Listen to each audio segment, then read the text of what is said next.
अल्हम्दुलिल्लाहि रब्बिल आलमीन वस्सलातु वस्सलामु अला अशरफिल अंबियाइ वल मुरसलीन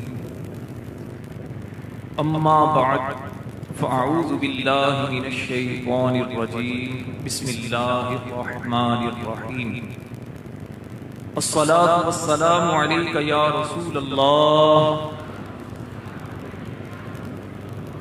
व अला आलिका व अस्हाबिका या हबीबल्लाह अस्सलातु वस्सलामु अलैका या नबियल्लाह व अला आलिका व अस्हाबिका या नूरल्लाह नवैतु सुन्नतल इअ्तिकाफ। जब भी मस्जिद में हाजिर होने की सादत हासिल हो, सीधा कदम मस्जिद में दाखिल करें, मस्जिद में दाखिल होने की दुआ पढ़ें और याद करके एतिकाफ की नियत जरूर कर लिया करें। एतिकाफ की नियत करने का कोई बहुत मुश्किल तरीका नहीं है कि आप लाजमी तौर पर अरबी के ही अल्फाज याद करें, नवैतु सुन्नतल इतिकाफ। आप दिल के अंदर इरादा कर लेते हैं कि मैं एतिकाफ की नियत करता हूं, तो आप मोतकिफ हो जाते हैं। इसका फायदा ये होता है कि जब तक आप मस्जिद में रहते हैं, मस्जिद में वैसे खाना पीना सोना शरई तौर पर गैर मोतकिफ को जायज नहीं है, क्योंकि मस्जिद अल्लाह का घर है। मस्जिदें बनी हैं नमाजें पढ़ने के लिए, अल्लाह का जिक्र करने के लिए, तिलावत कुरान करने के लिए। मस्जिद का मकसद ये तो नहीं होता कि हम दुनिया की बातचीत करें या मस्जिद में बैठकर खाने खाएं या मस्जिद में बैठकर आराम करें। ये चीजें मस्जिद में करना जायज नहीं होता। लेकिन जो एतिकाफ करता है, मोतकिफ होता है, जैसे रमजान में एतिकाफ करते हैं, उन्हें घर में जाना मना होता है, तो उनके लिए शरीयत ने इजाजत दी है कि वो मस्जिद में खा सकते हैं, पी सकते हैं, जरूरतन बातचीत भी कर सकते हैं। तो अगर आप मस्जिद में आते हैं, मस्जिद में आकर एतिकाफ की नियत कर लेते हैं, साथ में मस्जिद में आना जाहिर बात है अल्लाह का जिक्र करेंगे, नमाजें पढ़ेंगे आप, तो ज़िम्नन अब खाना पीना सोना शरई तौर पर यह भी जायज हो जाता है। क्योंकि मस्जिद में दम किया हुआ पानी पीना भी वैसे जायज नहीं है, लेकिन अगर आप एतिकाफ की नियत करते हैं तो ये भी आपके लिए जायज हो जाता है। आशिकाने रसूल नबी मुकर्रम शफी मुअज़्ज़म सल्लल्लाहु अलैहि वसल्लम से जो मोहब्बत करने वाले हैं, हर एक की मोहब्बत के अंदाज मुख्तलिफ होते हैं। हर एक अपनी मोहब्बत का अंदाज कुछ अलग तरह से करता है। क्योंकि आज हमारा जो ये प्रोग्राम है ये इस्तिक़बाल रबीउल अव्वल और उर्से आला हजरत के सिलसिले में है, तो मैं आशिकों के इमाम अहमद रजा खान रहमतुल्लाह अलैह आपकी मुबारक जिंदगी का जो सबसे नुमाया वस्फ, सबसे नुमाया खूबी वो है इश्क़ रसूल। जो भी आशिक़े रसूल होता है, जो भी हुज़ूर सय्यद आलम सल्लल्लाहु अलैहि वसल्लम से मोहब्बत करने वाला होता है, ऐसा नहीं हो सकता कि वो दुरूद पाक ना पढ़े, उसकी ज़बान दुरूद सलाम से तर ना हो, वो कभी भी इन बातों में नहीं उलझता कि दुरूदो सलाम कब पढ़ना चाहिए, बैठकर पढ़ें, खड़े होकर पढ़ें, किस तरह पढ़ें। वो कहता है महबूब की बातें हैं अपने अंदाज से करें। एक आशिक़े रसूल से किसी दुनियादार ने पूछा, जनाब आप जिनसे मोहब्बत करते हैं, जिनकी याद में आहें भरते हैं, जिनकी याद में मीलाद की महफिल सजाते हैं, जरा ये तो बताओ तुम्हारे वो महबूब कैसे। अब आशिक से सुनिएगा उसके महबूब का जिक्र। वो आशिक जवाब अरबी में देते हैं, लेकिन मुझे यकीन कामिल है आपको उर्दू में समझ आएगा, क्योंकि इश्क की जबान के लिए लैंग्वेज की जरूरत नहीं होती, लफ्जों की जरूरत नहीं होती। महबूब की मोहब्बत, महबूब का इश्क, महबूब का प्यार वो जबानो बयान का मोहताज नहीं होता, वो तार दिल से मिली होती है तो बंदे को समझ आना शुरू हो जाती है। आशिक से पूछा जनाब आपके महबूब कैसे हैं? वो आशिक कहते हैं साहिब ताज वल मिराज वल बुराक वल आलम। हुजूर आपके महबूब क्या करते हैं? वो आशिक कहने लगे दाफिल बलाई वल बबाई वल कहती वल मरद वल अलम। सुभान अल्लाह कहने में अपना फायदा है।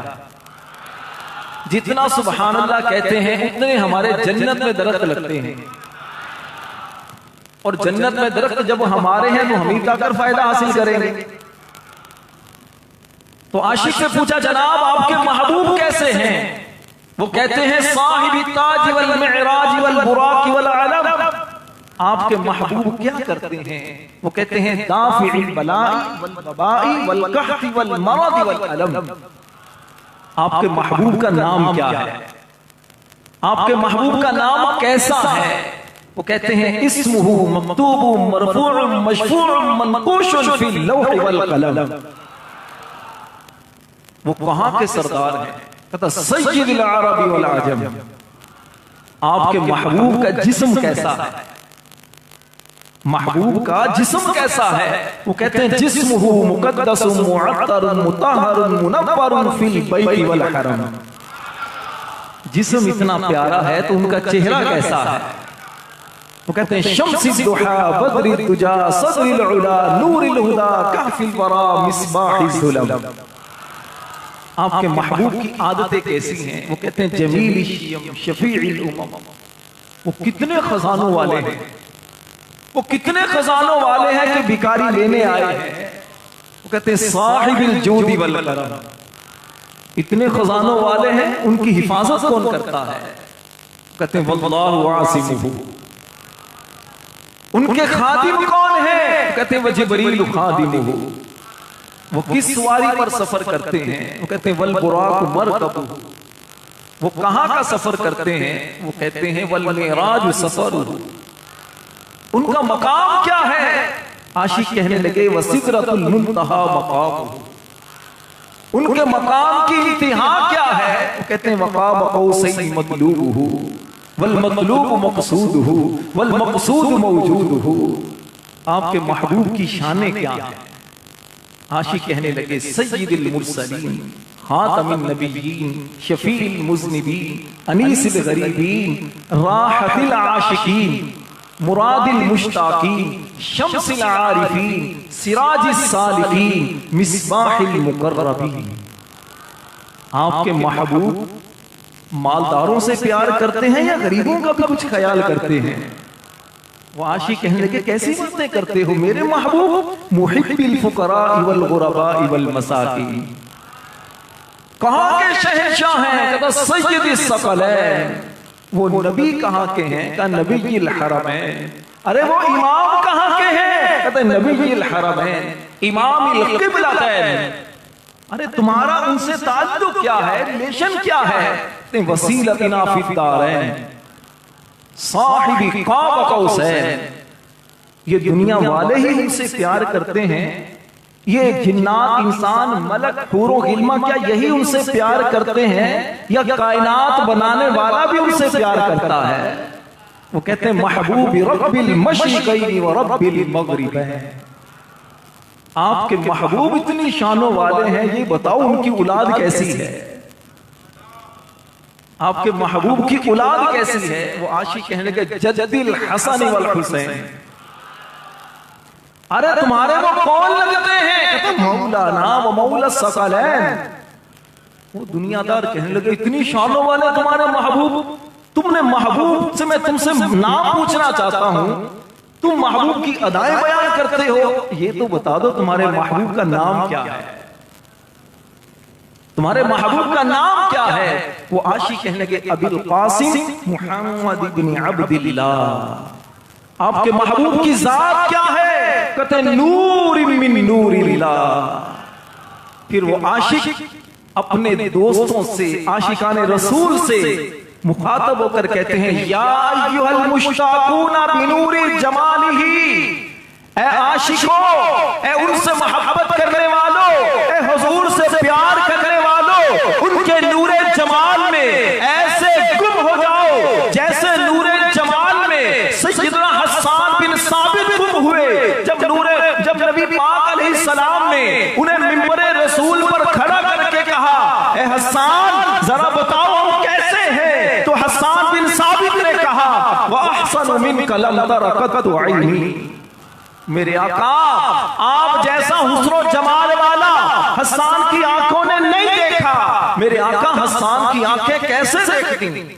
वह अजमलु मिनका लम तलिद निसाउ, आज तक किसी औरत ने आप जैसा जना ही नहीं। मेरे आका दुनिया में जो भी आता है वो हर ऐब वाला होता है, कुछ ना कुछ ऐब होते हैं, लेकिन मेरे आका आपकी शान ये है, खुलिक़्त मुबर्रअन मिन कुल्ली ऐबिन, अल्लाह ने आपको हर ऐब से पाक बनाया है। और मेरे आका आपकी शान इतनी आला है, कान्नका कद खुलिक़्त कमा तशाउ, अल्लाह ने आपको वैसा बनाया है जैसा आप खुद चाहते थे। कहते हैं या अय्युहल मुश्ताकून बिनूरी जमालिही, ए आशिको उनके नूरे जमाल में गुम हो जाओ और कहना शुरू कर दो, सल्लू अलैहि व आलिही, दरूद इन पर भी पढ़ो, इनकी आल पर भी पढ़ो। बुलंद आवाज से दुरूद पाक, अल्लाहुम्मा सल्लि अला सय्यिदिना व मौलाना मुहम्मदिन व बारिक व सल्लिम सलातन व सलामन अलैका या सय्यिदी या रसूलल्लाह। अल्हम्दुलिल्लाह हमें ये सादत हासिल है कि हम अल्लाह के प्यारों से, अल्लाह के नबियों से, अल्लाह के वलियों से मोहब्बत करते हैं, प्यार करते हैं, इनका जिक्र अपने लिए बाइसे सादत समझते हैं। यही वजह है कि जब अल्लाह के प्यारे महबूब सल्लल्लाहु अलैहि वसल्लम का मुबारक महीना रबीउल अव्वल करीब आने वाला होता है तो आशिकाने रसूल के चेहरे खिल जाते हैं। क्यों ना इनके नाम से इनके सीने रोशन हो, इनके चेहरे पर मुस्कुराहटें आए, क्योंकि ये जानते हैं कि जो कुछ दुनिया में है वो सब महबूब की वजह से है। अल्लाह ने जो कुछ हमें दिया है वो महबूब की वजह से दिया है। अगर ये ना होते तो कुछ भी ना होता। अल्लाह करीम ने महबूब से फरमाया, लौला कलमा खलक़तुल अफ़लाक, महबूब अगर तुझे पैदा ना करता तो आसमानों को पैदा ना करता। अल्लाह ने महबूब को इतनी शान अता फरमाई। मैं थोड़ा सा जिक्र नबी पाक अलैहिस्सलाम के मुबारक नाम पर करूंगा, उसके बाद इमाम अहले सुन्नत की मुबारक सीरत के कुछ गोशे आपके सामने बयान करूंगा। अल्लाह तबारक व तआला ने नबी मुकर्रम सल्लल्लाहु अलैहि वसल्लम का मुबारक नाम रखा है मोहम्मद। क्या नाम रखा है? बुलंद आवाज से कहिए, मोहम्मद सल्लल्लाहु अलैहि वसल्लम। ये कैसा प्यारा नाम है। खालिक कायनात मालिक अर्ज़ो समावात ने 18,000 किस्म की मखलूकात को पैदा किया। इन 18,000 किस्म की मखलूकात में रब्बे कायनात मालिक अर्ज़ो समावात ने बहुत तरह की जो मखलूकात को पैदा किया, इनमें अल्लाह ने 4 किस्म की मखलूकात को चुनकर सबसे नुमाया किया। एक को अल्लाह ने इंसान कहा, एक को अल्लाह ने जिन्नात कहा, एक को मलाइक कहा, एक को हैवानात जानवर कहा। फिर अल्लाह ने इंसानों के सर पर सारी मखलूक की सरदारी का ताज रखा। फिर खालिक कायनात ने इंसानों में करोड़ों अरबों खरबों इंसान भेजे। इन इंसानों में अल्लाह ने 4 किस्म के गुरोहों को मुंतखब करके सबसे नुमाया किया। एक को अल्लाह ने नबीयीन कहा, एक को सिद्दीकीन कहा, एक को शुहदा कहा, एक को सालिहीन कहा। फिर नबियों के सर पर सारे इंसानों की सरदारी का ताज रखा। फिर खालिक कायनात ने अपने नबियों के सदके फरिश्तों को पैदा किया। अल्लाह ने फरिश्ते भी बेशुमार पैदा किए। इन फरिश्तों में 4 को चुनकर सबसे नुमाया कर दिया। एक को हजरत जिब्रील कहा, एक को हजरत मिकाईल कहा, एक को हजरत इसराफील कहा, एक को हजरत इजराइल कहा। हजरत जिब्रील के सर पर सारे फरिश्तों की सरदारी का ताज रख दिया। फिर खालिक कायनात ने महबूब के सदके दिन रात और महीने बनाए। मेरे भाइयों जरा गौर कीजिए, अल्लाह ने साल के दिन बेशुमार बनाए। इन दिनों में 4 दिनों को चुनकर अल्लाह ने सबसे नुमाया कर दिया। एक को यौम अरफा कहा,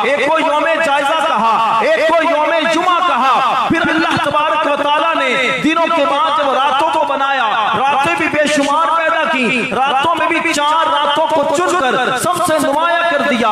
एक को शबे कदर कहा, एक को शबे जायजा कहा, एक को शबे अरफा कहा, एक को शबे बरात कहा। शबे कदर के सर पर सारी रातों की सरदारी का ताज रखा। खालिक कायनात ने साल के महीने भी 12 बनाए। इन 12 महीनों में 4 महीनों को चुनकर सबसे नुमाया किया। एक को अल्लाह ने रमजानुल मुबारक कहा, एक को रजबुल मुरज्जब कहा, एक को मुहर्रमुल हराम कहा, एक को जुल्कादतिल हराम कहा। रमजान के सर पर सारे महीनों की सरदारी का ताज रखा। मेरे भाइयों जरा गौर कीजिए, खालिक कायनात ने इंसानों में से नबियों के सर पर सारे इंसानों की सरदारी का ताज रखा। फिर नबियों में अल्लाह ने कमोबेश 1,24,000 पैगंबर दुनिया में भेजे।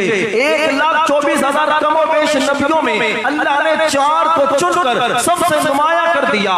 एक को सैयदना आदम सफीउल्लाह कहा, एक को सैयदना इब्राहिम खलीलुल्लाह कहा, एक को सैयदना मूसा कलीमुल्लाह कहा, एक को सैयदना ईसा रूहुल्लाह कहा, एक को जनाबे मुहम्मदुर रसूलुल्लाह कहा।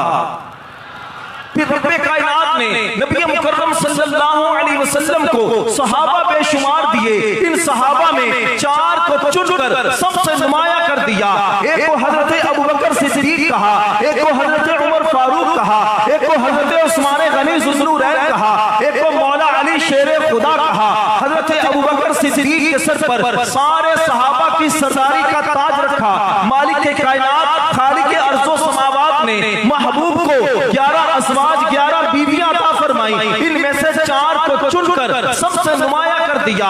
एक को सैयदा खदीजतुल कुबरा कहा, एक को सैयदा आयशा सिद्दीका कहा, एक को सैयदा हफ्सा बिन्ते उमर कहा, एक को सैयदा उम्मे हबीबा कहा। सैयदा आयशा के सर पर सारी अज़वाज की सरदारी का ताज रखा। रब्बे कायनात ने महबूब को बेटियां भी 4 अता फरमाई। एक को सैयदा ज़ैनब कहा, एक को सैयदा रुकैया कहा, एक को सैयदा उम्मे कुलसूम कहा, एक को सैयदा खातून जन्नत बीबी फातिमा ज़हरा कहा। सैयदा खातून जन्नत के सर पर सारी बेटियों की सरदारी का ताज रख दिया। खालिक कायनात मालिक अर्ज़ो समावात ने महबूब करीम अलैहिस्सलाम की उम्मत में बेशुमार औलिया सालिहीन को भेजा। इनमें अल्लाह ने 4 इमामों को चुनकर सबसे नुमाया कर दिया। एक को इमाम आज़म अबू हनीफा कहा, एक को इमाम मालिक कहा, एक को इमाम शाफ़िई कहा, एक को इमाम अहमद बिन हंबल कहा। इमाम आज़म के सर पर सारे आइम्मा की सरदारी का ताज रखा। आप अंबिया किराम अलैहिस्सलाम की मुबारक सीरत को देखिए। अल्लाह ने नबियों को 104 किताबें अता फरमाई। इन 104 किताबों में 4 को चुनकर सबको नुमाया कर दिया। एक को तौरात कहा, एक को ज़बूर कहा, एक को इंजील कहा, एक को कुरान कहा। अल्लाह ने कुरान को सारे कलामों पर फजीलत अता फरमाई। रब्बे कायनात अपने महबूब करीम अलैहिस्सलाम से कितनी मोहब्बत फरमाता है। जिस तरह रब की जात बेऐब है, अल्लाह ने महबूब की जात को भी बेऐब रखा। सिर्फ जात नहीं, अल्लाह ने महबूब के नाम को भी बेऐब रखा है। नाम को कैसे अल्लाह ने बेऐब रखा है? अब जरा नाम की जलवागरी देखिए। आप किसी भी नाम को उठाकर देखिए, नाम का हर्फ कम करेंगे, नाम का माना बदल जाएगा। मैं अपने नाम से आगाज करूं। मेरा नाम राशिद है, राशिद से रा को कम करें, अशद का माना बदल जाता है। शुएब से शीन को कम करें, ऐब का माना बदल जाता है। साद से सीन को कम करें, अद का माना बदल जाता है। शुएब शई से शीन को कम करें, यस का माना बदल जाता है। आदम से हमजा को कम करें, दम का माना बदल जाता है। ईसा से आइन को कम करें, यसा का माना बदल जाता है। मूसा से मीम को कम करें, वसा का माना बदल जाता है। कुर्बान जाइए मेरे और आपके नबी के नाम की अज़मत और शान पर। अल्लाह ने नबी का नाम रखा मोहम्मद। ये नाम इतना प्यारा है, जिसका माना है वो जात जिसकी बहुत ज्यादा तारीफ की जाती है। जितनी तारीफ नबी की जाती है, नबी की जाएगी, किसी की नहीं हो सकती। आप मोहम्मद से मीम को कम करें, हम का माना है तारीफ, ये माना भी नबी की जात पर सादिक आता है। हमसे हाथ को कम करें, मद का माना निशानी बुलंदी, ये माना भी हुजूर की जात पर सादिक आता है। मद से मीम को कम करें, दाल का माना रहनुमाई करने वाला, ये माना भी हुजूर की जात पर सादिक आता है। अल्लाह पाक ने कैसा उरूज नबी पाक अलैहिस्सलातु वस्सलाम को बख्शा है। जब हुजूर को इतना उरूज अल्लाह ने बख्शा है, तो जो इस उरूज वाले आका से, जो इस अपनी उम्मत से मोहब्बत करने वाले आका से जो मोहब्बत करने वाले हैं, अगर उन मोहब्बत करने वालों को शुमार करते हैं, उन मोहब्बत करने वालों को देखते हैं, उन मोहब्बत करने वालों में हमें दाता गंजे बख्श अली हजवेरी भी नजर आते हैं, हमें ख्वाजा मोइनुद्दीन चिश्ती भी नजर आते हैं, हमें बहाउद्दीन ज़करिया मुल्तानी भी नजर आते हैं, शाहरुख आलम भी नजर आते हैं, हमें अब्दुल्ला शाह गाजी भी नजर आते हैं, अब्दुल्ला शाह सहाबी भी नजर आते हैं, हमें बड़े बड़े औलिया नजर आते हैं, बड़े बड़े उलमा नजर आते हैं। अगर कहा जाए तो गलत ना होगा, इन आशिकों में एक नुमाया नाम मेरे और आपका इमाम अहमद रजा खान का भी है। मोहब्बत रसूल का आलम क्या है? किसी ने पूछा हुजूर से नबी पाक से मोहब्बत कैसी है? फरमाते हैं ये अहमद रजा का दिल अगर दो टुकड़े किया जाए तो एक पर अल्लाह लिखा होगा, दूसरे पर मोहम्मद लिखा होगा। इमाम अहले सुन्नत इमाम इश्क मोहब्बत की शायरी पढ़े, आपका तर्जुमा कुरान कंजुल ईमान पढ़े, आप फतावा रज़विया पढ़े, इमाम अहले सुन्नत की मुबारक जिंदगी का जायजा लें, इनकी मुबारक जिंदगी का मुताला करें तो पता चलता है अल्लाह ने आपको कितना नवाजा है। सिर्फ 4 साल की उम्र मुबारक है, 4 साल की उम्र में नाजरा कुरान खत्म कर लेते हैं। कहना आसान है, हमारे 4 साल के बच्चे को सही बोलना भी नहीं आता, और आला हजरत 4 साल की उम्र में नाजरा कुरान पढ़ लेते हैं। 6 साल की उम्र होती है, 6 साल की उम्र मुबारक, बहुत बड़ा मजमा है रबीउल अव्वल में। 6 साल का बच्चा फसीह बलीग बहुत तवील तकरीर करता है। उम्र मुबारक 7 साल होती है। 7 साल की उम्र में आला हजरत रहमतुल्लाह अलैह रोजे रखना शुरू कर देते हैं। हम तो बच्चे को 15 साल की उम्र में भी रोजे नहीं रखवाते, आला हजरत 7 साल की उम्र से रोजे रखना शुरू कर देते हैं। उम्र मुबारक 8 साल होती है। 8 साल की उम्र में दरसे निजामी में पढ़ाई जाने वाली किताब हिदायतुन नहव अरबी किताब है, बड़ों को भी नहीं आती। 8 साल की उम्र में किताब पढ़कर अरबी में इस किताब की शरह लिख लेते हैं। उम्र मुबारक 13 साल 10 महीने 4 दिन, 13 साल 10 महीने 4 दिन उम्र होती है। इसी दिन बालिग होते हैं, नमाज पर फर्ज होता है। लेकिन कुर्बान जाइए इस आशिक रसूल पर, इनकी अज़मतों को सलाम। 13 साल 10 महीने 4 दिन की उम्र में आलिम बनकर पहला फतवा लिखते हैं। आलिम बन जाते हैं 13 साल 10 महीने 4 दिन की उम्र में आलिम बन जाते हैं, फतवा लिखते हैं। फतवा क्या है पूछा जाता है। वालिद माजिद मुफ्ती नकी अली खान रहमतुल्लाह अलैह बहुत बड़े आलिम, बहुत बड़े मुफ्ती, फतवे दिया करते थे। मुल्क के मुख्तलिफ शहरों से, दुनिया के मुख्तलिफ मुल्कों से बड़े बड़े उलमा आपसे फतवे लिया करते। पूछा हुजूर ये बताइए कि अगर किसी बच्चे को माँ का दूध उसके नाक के जरिए पिलाया जाए, नाक में दूध जाए उसके पेट में चला जाए, बच्चा है, छोटी उम्र है, 1-2 साल की उम्र है, मुंह से दूध ना जाए, तो क्या इस बच्चे के लिए, यानी किसी औरत का दूध अगर किसी बच्चे को पिला दिया जाए, नाक के जरिए दूध अगर चला जाए और पेट में पहुंच जाए, तो क्या हुर्मत रजा साबित होगी? यानी क्या उस औरत का ये बच्चा बेटा बन जाएगा? मसला कितना नाजुक है, हुर्मत रज़ाअत वाला। पहले ये मसला समझ लें। मसला ये है कि बच्चे को 2 साल, इस्लामी 2 साल, अंग्रेजी महीनों के एतबार से नहीं, इस्लामी महीनों के एतबार से 2 साल तक, उससे पहले बच्चे को दूध पिलाना जायज है, इसके बाद जायज नहीं। तो अगर किसी ने उसके बाद भी दूध बच्चे को पिला दिया तो हुर्मत रज़ा साबित नहीं होगी, यानी बच्चा दूध वाला बेटा नहीं बनेगा। आला हज़रत रहमतुल्लाह अलैह ने जब ये फतवा देखा, ये मसला किसी ने पूछा था वाली साहब से, आला हज़रत रहमतुल्लाह अलैह ने वो देखकर उसका फतवा लिख दिया कि दूध अगर पेट में पहुंच जाए तो हुर्मत रज़ा साबित हो जाएगी, क्योंकि नाक के जरिए भी रास्ता है। इसी वजह से नाक में दवाई डालें तो उसका पेट में पहुंच जाती है, दिमाग और उसके जरिए पेट में पहुंच जाती है। अब गौर कीजिए उम्र कितनी है, 13 साल 10 महीने 4 दिन, बड़े आलिम बन जाते हैं। और फिर 54 साल आप फतावा दिए, आपने 10 साल तक तो फतावा जमा ही नहीं हुए, फिर आपके जो फतावा जमा हुए अकेले इंसान हैं। और फतवे कितने हैं, कितने फतवों की बड़ी किताब है, 30 जिल्दों में 30 वॉल्यूम्स, इतना बड़ा फतावा अकेले इंसान का।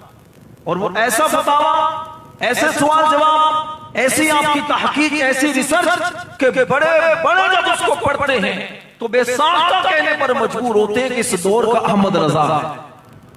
अल्लामा इकबाल जैसे शख्स भी जब आला हजरत के फतावा को पढ़ते हैं तो बेसाख्ता कहते हैं कि इन जैसा ज़हीन आदमी मैंने नहीं देखा।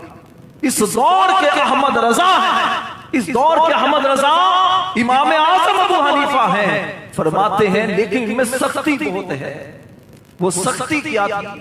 वो सख्ती इश्क़ रसूल की वजह से, गुस्ताखाने रसूल के लिए थी, जिसका इजहार आला यूं कहते हैं, किल के रजा है खंजरे खूंखार बरकबार, आदा से कह दो खैर मनाए न शर करे। इमाम अहले सुन्नत, इमाम इश्क़ व मोहब्बत, नबी मुकर्रम सल्लल्लाहु अलैहि वसल्लम से मोहब्बत कितनी ज्यादा किया करते थे कि जब नबी पाक अलैहिस्सलाम के गुस्ताखों का जब तज़किरा किया जाता, जब आपके सामने ये पता चलता कि हुजूर के गुस्ताख गुस्ताखियां कर रहे हैं, तो फिर आला हजरत कभी ये रियायत ना करते कि सामने वाला कौन है, बड़े मर्तबे वाला है, बड़ा अल्लामा है, मेरा फलां रिश्तेदार है, फलां दुनियादार है, नहीं, बल्कि फरमाते सबसे अफजल, सबसे आला, सबसे पहले मेरे महबूब अलैहिस्सलाम की मुबारक ज़ात है। आपके खादिम ने एक मर्तबा कहा, हुजूर आपके जो खत आते हैं इसमें बाद लोग आपको गालियां लिख देते हैं, आप हुक्म फरमाए इनके खिलाफ मुकदमा दायर किया जाए, आपको गाली देते हैं। आला हज़रत ने फरमाया ये बताओ जितने खुतूत मुझे आते हैं, जितने लेटर मुझे आते हैं, मेरी तारीफ वाले कितने? कहा हजरत तारीफ वाले तो बड़े हैं। तो फरमाया कि पहले तारीफ वालों को इनाम दे दो, फिर इनको भी कुछ कर लेना।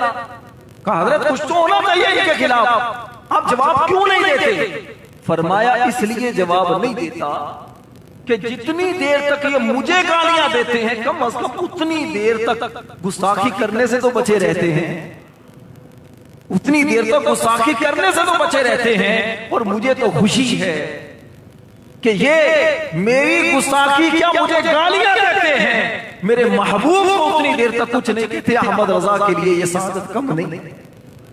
ये इश्क वालों की बातें हैं, ये मोहब्बत करने वालों की बातें हैं। मेरे प्यारे इस्लामी भाइयों, मुझे और आपको गौर करना चाहिए। हम जिस आला हज़रत की बात करते हैं, हम जिन औलिया सालिहीन औलिया उम्मत की बात करते हैं, उनका जिक्र करना बड़ी सआदत की बात है। लेकिन इससे ज्यादा सआदत यह है कि उनके नक्शे कदम पर चला जाए। वो हमें जो तालीमात देकर गए हैं, वो हमें जो तरीका जिंदगी गुजारने का देकर गए हैं, उसके मुताबिक अपनी जिंदगी को गुजारा जाए।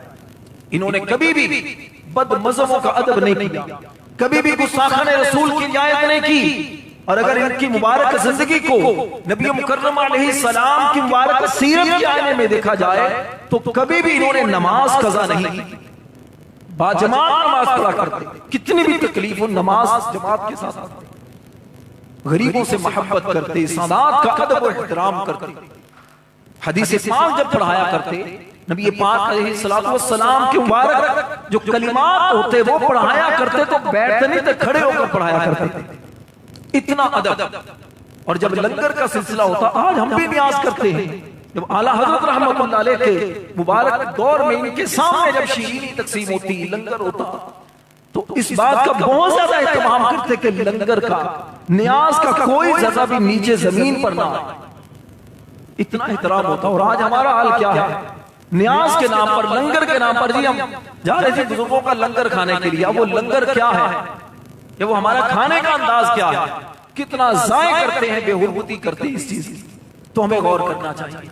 फिर इमाम अहले सुन्नत मौलाना शाह अहमद रजा खान रहमतुल्लाह अलैह की मुबारक जिंदगी का अगर देखा जाए तो आला हज़रत रहमतुल्लाह अलैह नेकी की दावत देने में बहुत ज्यादा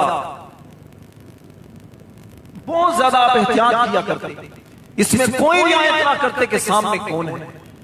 आज हम तो इस तरह सोच लेते हैं कि जी बड़ा आदमी है, या हमारे बड़े भाई हैं, या हमारे दोस्त हैं, वो दाढ़ी नहीं रखते, वो जनाब हाथों में अंगूठियां कई पहने हैं, या वो नमाजें नहीं पढ़ते, वो बदमज़हबों से दोस्ती रखते, हम कहते खैर है यार कोई बात नहीं, दुनियादारी।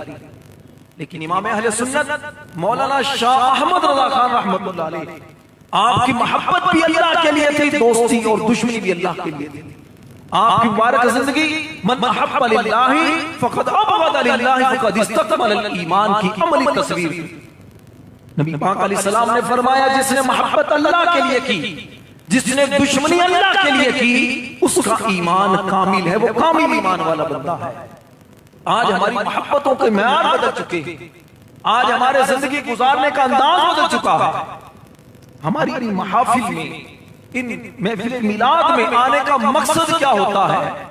मकसद दो होते हैं, एक मकसद है इश्क़ रसूल को बढ़ाना और दूसरा मकसद है कि हम अमल करें, इस इश्क़ रसूल को अपनी जिंदगी में लेकर आए।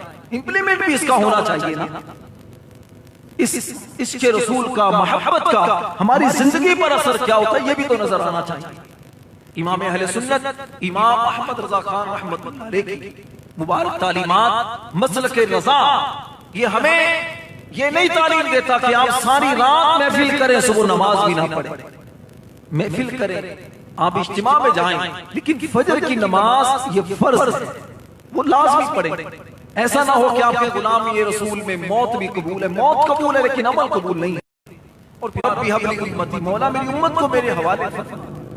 अल्लाह पाक ने फरमाया, वहब्तुका उम्मतका बिअअला हिम्मतिक, महबूब हमने आपके आला हिम्मत होने की वजह से आपकी उम्मत आपको हिबा फरमाई। फिर अल्लाह करीम ने फरिश्तों से फरमाया, उशहिदु या मलाइकती अन्ना हबीबी ला युंसा इंदल विलादा, ऐ मेरे फरिश्तों इस बात पर गवाह हो जाओ, मेरा वो महबूब जो विलादत के वक्त अपनी उम्मत को नहीं भूलता है, फकैफ युंसाहा यौमल क़ियामा, वो क़यामत के कब भूलेगा, वो क़यामत में उम्मत को कब भूलेगा। जरा गौर कीजिए, हमारे महबूब तो विलादत के वक्त भी उम्मत को याद करें, मिराज पर भी उम्मत को याद करें, फिर आपकी वफात ज़ाहिरी होती है उस वक्त भी उम्मत को याद करें। और आज उम्मत क्या है? सुन्नतों से दूर है, नमाजों से दूर है, गाने बाजे, फिल्में ड्रामे, माँ बाप की नाफरमानी, बद कलामी, बद जुबानी। कौन सा ऐसा गुनाह है जो हमारे माशरे में आम नहीं हो रहा?